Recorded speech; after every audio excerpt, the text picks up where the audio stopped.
tangad para sa pagsago sa utan. Sa mga magulay kailangan ni herbal pa. Mabango pa to sa utan. Herbal pa, makaayo pa. Maraming pang benefits makuha sa lawas na maayo. Kaya kailangan magparami. Itanim. Hiwalay-hiwalayan sila para dumami. Daghan sila. Kailangan magtanim. Hiwalay-hiwalay mo sila. Hiwalay-hiwalayan.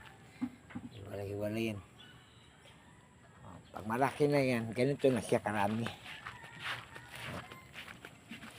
Ganito na siya kadaghan. Ayan na. Madaghan na, marami. Madaghan na.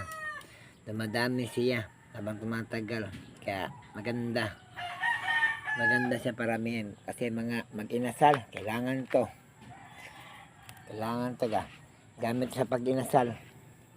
Mag-picture ng baboy.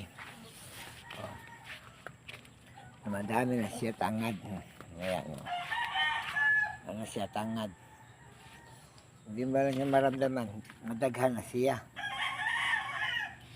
Kaya kailangan kuminakay mga bakuran, mga batangan lang ng tangad.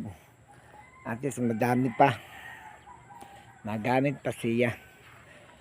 Pagdating ng time na kailangan niya sa mga utan-utan, naka mo magamit.